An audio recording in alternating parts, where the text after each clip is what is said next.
고백합니다. 주는 그리스도시요 살아계신 하나님의 아들이시니라. 아멘.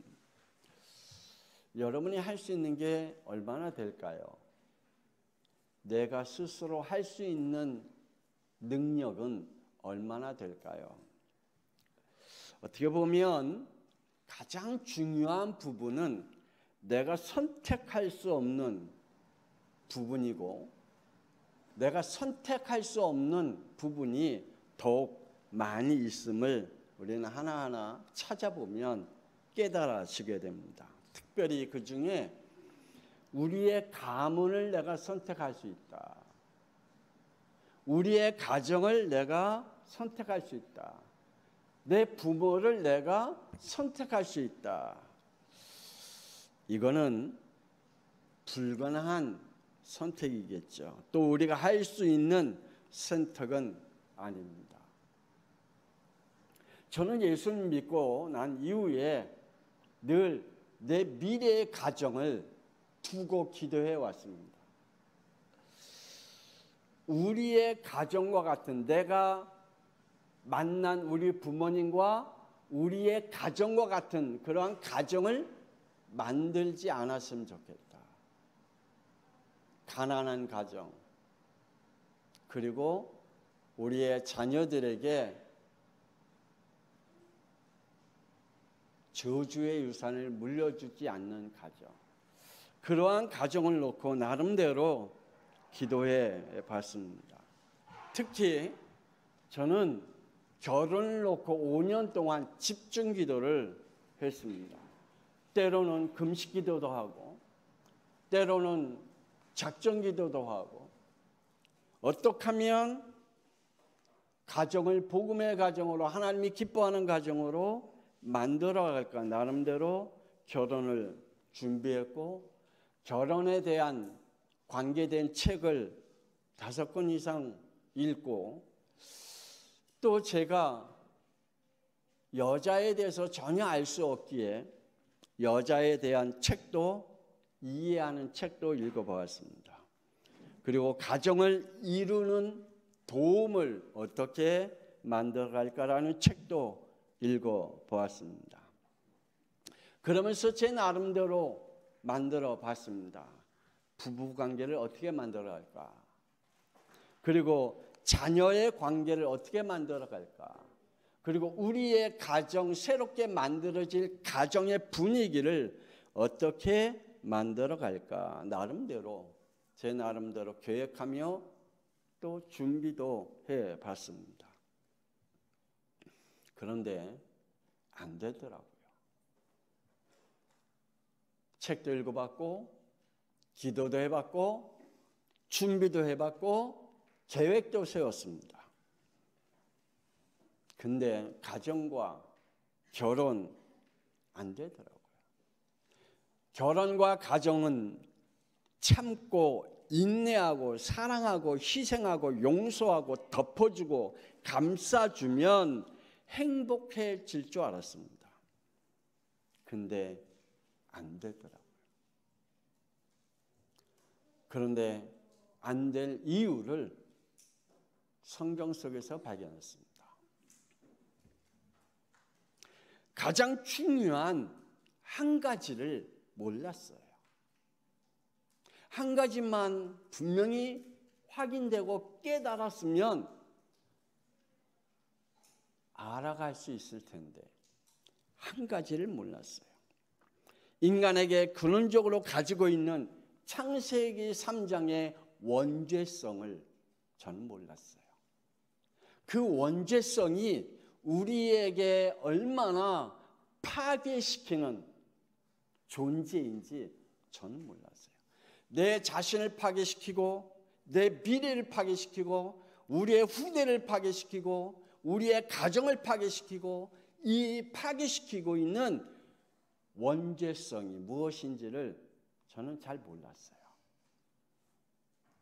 그래서 참 힘들었어요.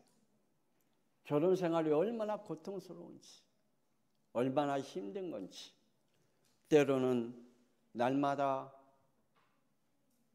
눈물도 흘리기도 하고, 또 눈물을 흘리기도 하고 만들기도 하고 참 힘든 그러한 생활이었습니다. 그래서 한 가지만 깨달으면 이게 풀어질 텐데, 예수가 왜 그리스도가 되어져야 하는지를 알면 될 텐데 이걸 몰랐습니다. 그래서 오늘 말씀을 제목을 이렇게 잡아봅니다. 가문과 가정은 뭐라고요? 선교다. 우리가 선교사님을 놓고 기도하지요. 참 힘든 문화 속에, 그 현장 속에 그 사역을 하는, 그것은 하나님이 허락하지 아니하면 안 되는 사역이잖아요. 우리의 가문에 흐른 저주를 끊을 수 있는 것은 선교 외에는 안 돼요. 거기에는 다른 것으로는 절대 안 돼요. 예수가 그리스도 외에는 절대 안 됩니다. 우리의 가정의 저주를 무너뜨리고 우리의 후대의 자녀에게 흐르는 창세기 3장의 원죄성을 꺾을 수 있는 것은 그리스도밖에 없습니다. 아멘입니까? 다른 것은 안 돼요. 여러분의 아무리 눈물 흘리고 희생적인 사랑과 여러분의 자녀들에게 여러분에게 아껴서 다 준들 아닙니다. 하나님은 세상을 덮고 있는 창세기 1장 2절 혼돈, 공허, 흑암을 하나님의 영이 운행함으로 꺾었다라고 말씀했습니다. 그렇다면 우리의 가정과 우리의 가문과 나에게 덮고 있는 창세기 3장의 죄와 지옥과 사탄의 저주를 꺾을 수 있는 것은 예수 그리스도로밖에 없다. 그의 피와 부활로만 완전히 꺾을 수 있음을 믿습니다. 지금도 우리가 창세기 3장의 저주에 머무르지 않도록 말씀의 은혜로 그리고 예배와 기도로 성령께서 우리를 인도해 가고 계신 줄 믿습니다. 이 인도를 받는다면 우리 앞에 있는 창세기 3장의 죄의 저주가 무너질 줄 믿습니다. 우리가 예수가 그리스도이심을 고백할 때마다, 선포할 때마다, 그 이름으로 기도할 때마다 하나님의 나라가 분명히 이루어질 줄 믿습니다. 바울과 실라가 오늘 본문 말씀에 감옥에 갇혀 있습니다. 그리고 그는 찬송과 기도를 하던 중에 하나님이 옥문을 열어주셨습니다. 이때 옥문이 열린 모습을 보고 간수가 바울과 실라가 없어진 것을 느끼고 자결하려고 했습니다. 그때에 바울이 이야기하죠.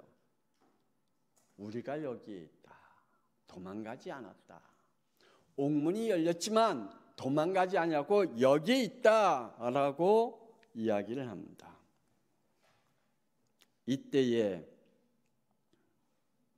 간수가 고백을 합니다. 30절 우리 다 같이 한번 읽어볼까요? 시작.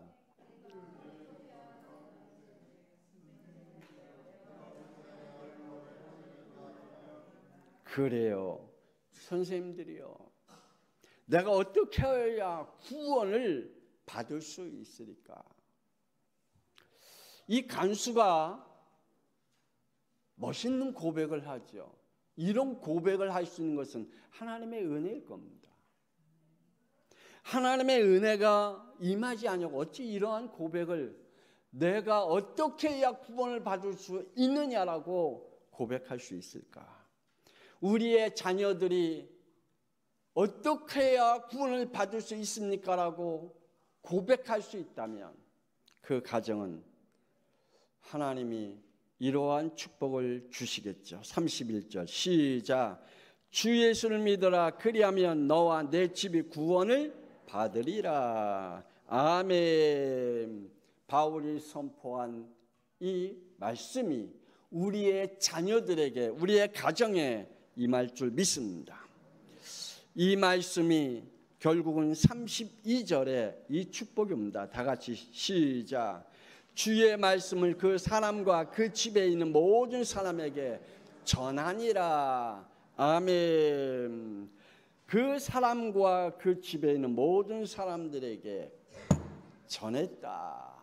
무슨 말씀을 전했다고요? 구원의 말씀을 전했다. 우리가 열심히 살아라가 아니라 사랑하면서 살아가라가 아니라 뭘 말씀을 전했다? 구원의 메시지가 선포됐다. 여러분, 우리의 가정에, 우리의 가문에 구원의 메시지가 선포될 수 있고 그 구원의 메시지가 우리의 자녀들과 우리의 가문의 후대들에게 믿음으로 역사할 수 있다면 그 축복은 놀라운 것이겠죠. 오늘 구원의 응답이 우리 가문과 가정에 성취되기를 권세 있는 주 예수 그리스도의 이름으로 축복합니다. 첫 번째, 가문과 가정의 첫 복음을 받은 자에게 주신 하나님의 사명이 있습니다. 여러분 복음을 받았습니까? 여러분이 정말 예수가 그리스도이심에 대한 복음에 대한 확증이 여러분에게 있습니까? 그렇다면 여러분을 통해서 가문과 가정의 후대에게 주신 사명이 있습니다. 종교는 아무나 받을 수 있습니다. 왜요? 내 중심이니까. 내가 받고 싶으면 받고 안 받고 싶으면 안 받으면 됩니다. 그게 종교입니다. 그런데 복음은 아닙니다. 복음은 하나님의 절대 주권이기 때문입니다. 그래서 에베소 2장 8절에 말씀하시죠. 너희는 그 은혜에 의하여 믿음으로 말미암아 구원을 받았으니 이것은 너에게서 난 것이 아니요 하나님의 선물이라. 아멘. 우리의 구원은 하나님의 절대 주권인 줄 믿으시길 바랍니다. 그게 복음입니다. 여러분의 자녀에게, 여러분의 가정에게 종교가 아닌 복음이 있다면, 내가 하고 싶은 내 중심으로 살아가는 신앙생활이 아니라 내가 교회 다니고 싶을 때 다니고, 내가 하나님의 일 하고 싶을 때 하고, 내가 안 하고 싶을 때 안 하고, 내가 기분 좋으면 기분 나쁘면 내 의지와 내 인격과 내 성향과 내 죄성에 따라 하나님의 말씀에 따라가는 것은 종교일 뿐입니다. 그는 죽음의 복음을 붙잡고 신앙생활하고 있는 사람들입니다. 오늘 우리의 자녀들이 대충 복음, 죽음 복음을 붙잡고 신앙생활하고 있는 것이 아니라 우리의 가정에 복음을 세우는 사명을 우리에게 주셨다. 그러므로 복음으로 이끄신 하나님입니다. 복음의 사람 아벨이 죽임을 당하자 하나님은 창세기 4장 26절에 복음의 씨를 세우셨다 그랬습니다. 누굽니까? 새 씨를. 하나님이 복음의 씨를 세우셨다. 창세기 3장 원죄로부터 온 모든 재앙을 꺾을 것은 복음밖에 없기에 하나님 복음의 씨를 세워 가십니다. 이 시대에 하나님은 사람을 세워가는 게 아닙니다. 하나님은 이 시대에 성실한 사람을 세워가는 게 아닙니다. 하나님은 이 시대에 양심 있는 사람을 세워가는 것이 아니라 누구를 세우기를 원하신다고요? 복음의 사람을 하나님은 세워가신다. 지금도 많은 사람들이 노아 홍수의 시대와 같이, 아니 아브라함의 시대와 같이 대충 복음, 죽음 복음을 가진 시대에 살아가고 있습니다. 우리의 가정은 대충 복음입니까? 우리의 자녀는 죽음 복음을 붙잡고 신앙생활하고 있습니까? 지금 이 시대가 그렇습니다. 미안하지만 대충 복음과 죽음 복음을 가지고 살아갑니다. 그래놓고 우리 부모들이 희망을 갖습니다. 그래도 쟤는 하나님 믿어. 지금도 이러한 복음을 잃어버리고 살아가고 있는 이 시대에 우리는 다시 한번 하나님 앞에 인도를 받아야 되겠죠. 하나님은 창세기 22장 2절에 아브라함에게 독자 이삭을 번제로 드리라 했습니다. 왜요? 왜 하나님이 독자 이삭을 번제물로 드리라 그랬습니까? 피복음을 잃어버린 시대였기 때문입니다. 창세기 3장 5절 나의 절대 주권을 꺾을 복음으로 순종과 복종할 사람, 믿음의 조상을 남기기 위해서입니다. 하나님은 이 시대에 복음으로 순종하고 복종할 사람을 지금 세우기를 원하고 계십니다. 두아디라고 해서 하나님을 섬기는 옷감 장사하고 있는 누디아라는 여인이 있습니다. 사도행전 16장 14절 15절에 바울이 예수가 왜 그리스도이신지 말씀이 선포될 때 이러한 역사가 일어났다 그랬습니다. 그 여인에게 이러한 역사가 일어났습니다. 주께서 그 마음을 열어 바울의 말을 따르게 한지라 그와 그 집이 다 세를 받고 우리에게 청하여 이르되 만일 나를 주 믿는 자로 알거든 내 집에 들어와 유하라 하고 강건하여 머물게 하니라. 아멘. 누디아라는 여인은 유대교의 하나님을 섬기고 공경하는 사람이었습니다. 그에게는 하나님을 공경하고 섬겼지만 구원이 없었습니다. 그에게는 그리스도가 없었습니다. 그런데 사도 바울이 그 여인에게 아니 그 모든 든 사람들에게 왜 예수님이 그리스도가 되셔야 되는지를 선포했을 때 하나님이 그 여인의 마음을 어떻게 하셨다고요? 돌리셨다. 그 마음을 하나님이 열어주셨다. 오늘 하나님의 말씀을 듣는 우리 양평송학교의 성도들, 여러분의 마음이, 여러분의 영이 예수가 그리스도이심이 선포될 때 열려지는 성령의 역사가 일어나기를 권세는 주 예수 그리스도의 이름으로 축원합니다. 그러면 그래 우리 가정복음아, 우리의 자녀들이 지금 대충 복음, 죽은 복음을 가지고 있는데 저들에게 오직 복음, 오직 그리스도. 우리의 자녀를 위해서, 우리의 가정을 위해 놓고 기도하지 않을 수밖에 없는, 눈물을 흘리며 우리의 자녀들과 가정과 가문을 놓고 기도할 수 있는 영으로 성령께서 역사하게 됩니다. 가정의 종교에서 가정의 복음으로 영혼 구원을 위해서 요란을 떨었던 누디아 여인. 오직했으면 그는 이렇게 했잖아요. 사도 바울이 강건하여 우리 집에 들라, 우리의 가정을 놓고 우리의 주위에 있는 사람들에게 복음을 전해달라라고 얼마나 요란을 떨었겠어요. 아마 주위 사람들은 이 요란함에 제가 왜 저래? 예수 믿어도 조용히 믿지.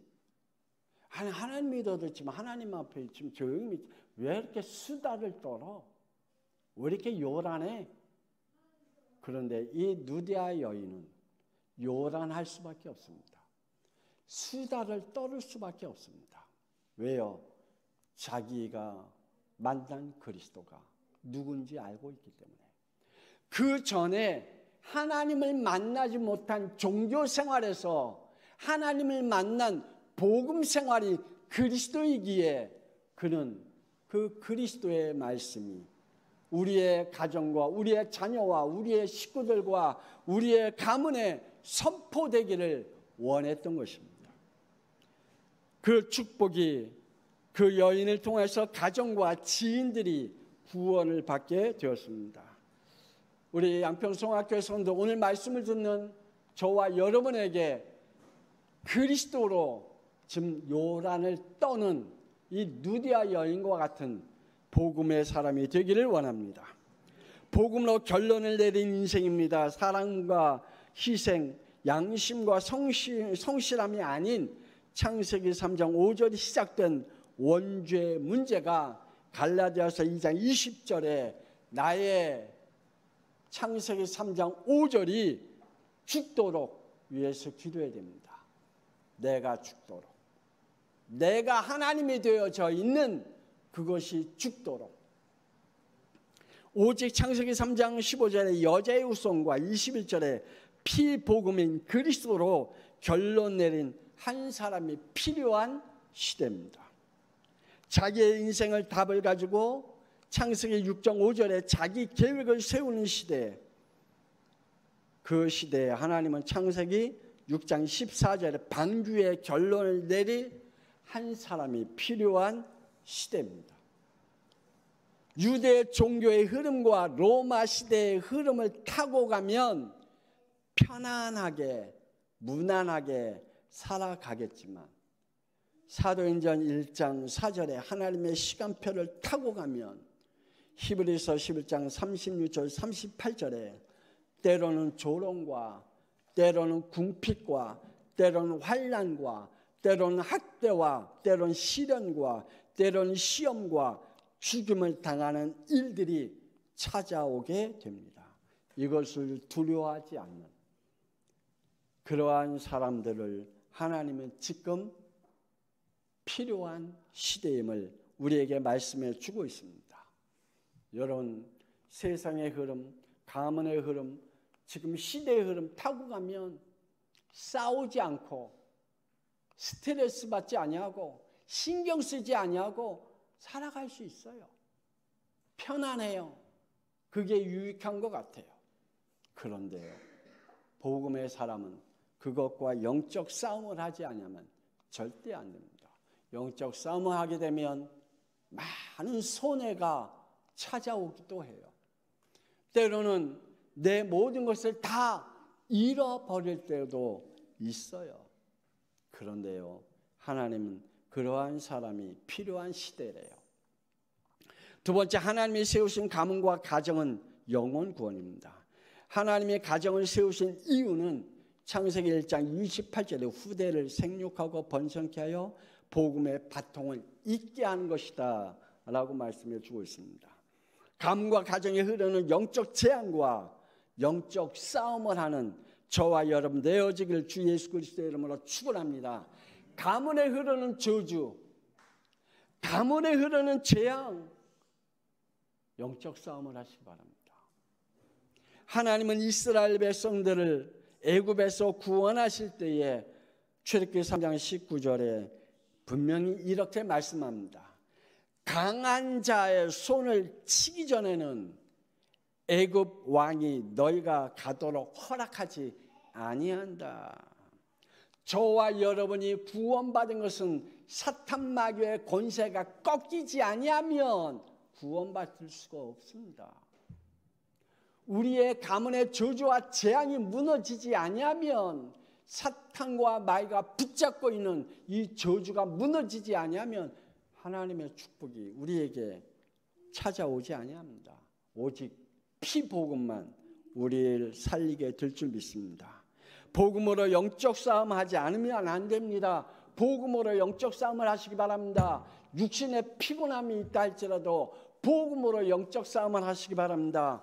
그리스도의 피로 영적 싸움을 하세요. 사탄이 꺾이지 아니하면 안 돼요. 저주가 꺾이지 않으면 안 돼요. 그는 영적 싸움을 하라고 우리에게 피복음으로 우리에게 허락하셨습니다. 우리는 가문에 흐르는 영적 저주가 있습니다.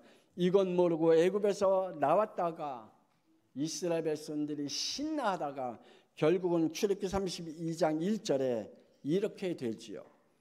백성이 아론에게 말하되 우리를 위하여 우리를 인도할 신을 만들자라고 얘기합니다.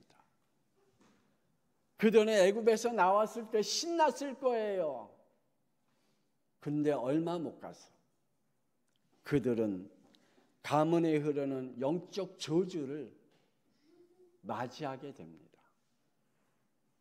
하나님께서 그들에게 만나를 허락하시고 불기둥과 구름기둥으로 인도하시고 반석에서 물을 터지게 만드시고 그들에게 홍해를 가르게 하는 하나님의 역사를 그들은 봤음에도 불구하고 또 그들은 영적 저주 속에 들어갑니다. 우리가 그래요.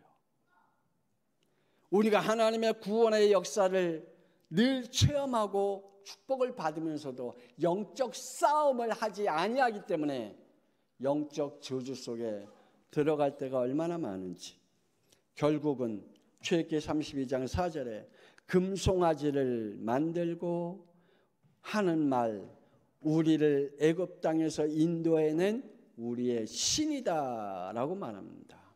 우상과 미신에 젖어 있는 민족성, 우리의 가문성을 꺾지 않으면 안 됩니다. 결국은 출애굽기 32장 8절에 종교로 젖어 있는 재앙을 부르는 예배를 드립니다. 하나님 앞에 예배를 드리는 이스라엘 백성들 어떤 예배를 드렸는지 아세요? 출애굽기 32장 8절 우리 다 같이 한번 찾아볼까요? 시간이 갔더라도 출애굽기 32장 8절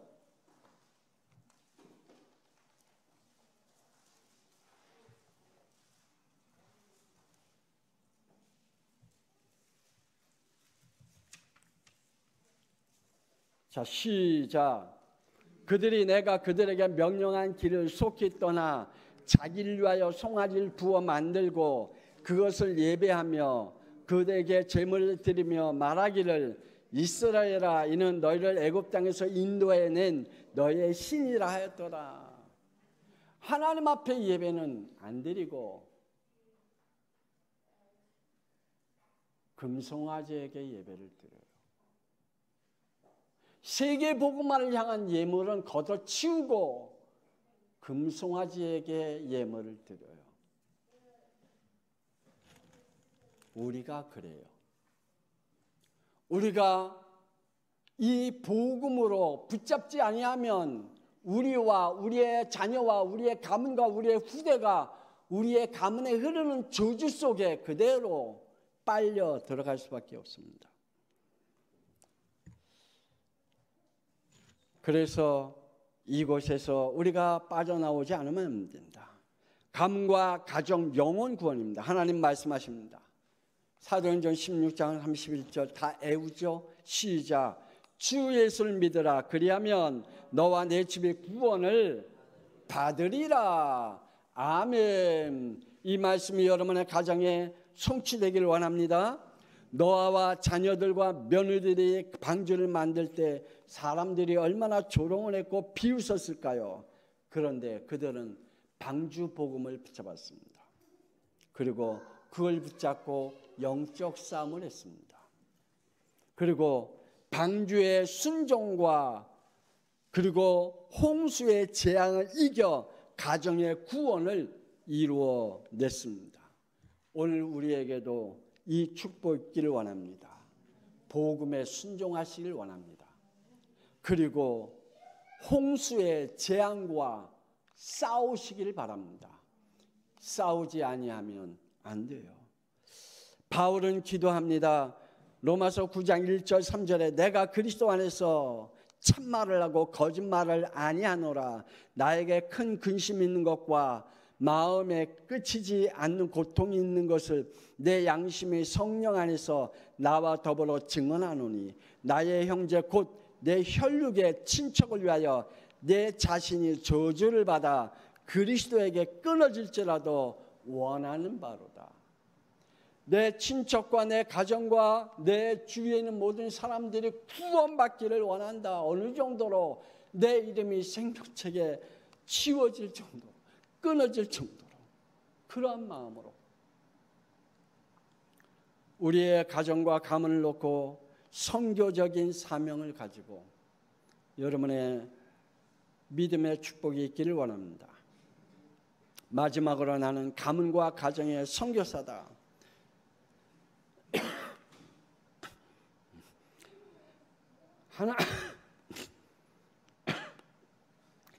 하나님이 나를 부르신 이유가 뭐냐? 창세기 6장 8절에 노아에게 은혜를 주신 이유가 있습니다. 시대의 재앙에서 순종과 복종으로 구원받고 복음의 바통으로 세상의 미래를 이끄는 것입니다. 창세기 12장 2절 3절 아브라함에게 부르신 이유가 있습니다. 사도행전 9장 15절에 바울 부르신 이유가 있습니다. 그렇다면 저와 여러분을 부르신 이유가 있겠죠? 그 이유를 우리는 붙잡고 복음으로 승리해야 됩니다. 선교적 사명을 저와 여러분에게 주셨습니다. 뭐 하라고요? 우리의 가문을 살리라고. 뭐 하라고요? 우리의 가정과 자녀를 살려내라고. 창세기 12장 3절에 너를 축복하는 자에게는 내가 복을 내리고 너를 저주하는 자에게는 내가 저주하리니 땅의 모든 족속이 너를 말려마 복을 얻을 것이라. 아브라함에게 하나님께서 5가지의 사명을 줬습니다. 근원적인 사명, 대표적인 사명, 시대적인 사명, 기념비적인 사명, 불가항력적인 사명을 주었습니다. 이 사명은 우리의 것입니다. 사도행전 1장 8절에 하나님의 자녀에게 주신 성령 충만은 선교적 사명을 감당하라고 우리에게 성령 충만케 하신다라고 말씀해 주고 있습니다. 구원의 비밀은 복음으로 견고하게 세우시는 하나님의 축복입니다. 따라합시다. 가문과 가정은 선교다. 하나님이 나를 선교사로 파송했다. 우리의 자녀들에게 선교사로 파송했습니다. 여러분의 가정에 선교사로 하나님이 파송했습니다. 그러므로 하나님이 나에게 주신 선교적 사명을 가지고 여러분의 가정과 가문을 살려내고 영적 싸움을 하는 하나님의 축복의 사람들이 되어지기를 권세 있는 주 예수 그리스도의 이름으로 축복합니다. 하나님 감사합니다. 하나님, 우리는 소리칠 줄만 알지, 교훈할 줄만 알지, 가르치려고만 할 줄 알지 복음을 주지 못했습니다. 우리의 가문에 흐르는 저주와 우리의 자녀들에게 가지고 있는 창세기 3장의 원죄성을 꺾을 수 있는 그리스도를 말하지 못했습니다. 선포하지 못했습니다. 하나님, 우리에게 가문과 가정을 살릴 선교사로 하나님이 나를 파송했다는 것을 기억하지 못했습니다. 하나님, 오늘 말씀을 듣고 하나님이 나에게 우리의 가정에 우리 가문에 하나님을 만나지 못한 우리 주위에 있는 사람들에게 선교사로 파송하였구나. 다른 것이 아닌 그리스도를 이야기해야 되겠구나 라고 우리 모든 성도들이 그 믿음으로 예수가 그리스도의 있음을 선포하고 영적 싸움하기를 다짐하는 하나님의 사람들을 축복하여 주옵소서. 이제는 살아계신 주 예수 그리스도의 은혜와 독생자 예수 그리스도를 이 땅에 보내신 하나님의 놀라우신 사랑하심과 성령님의 감동하마 내주 인도 역사하심이 하나님이 나를 가문과 가정과 우리의 후대와 미래에 선교사로 파송했음을 다시 한번 확인하고 다른 것 외에는 안 됨을 오직 예수가 그리스도가 되심을 선포하는 선교사의 축복을 누리기를 소원하는 하나님의 사람들 위해 그 후대 위에 지금으로부터 영원토록 함께 있을지어다. 아멘.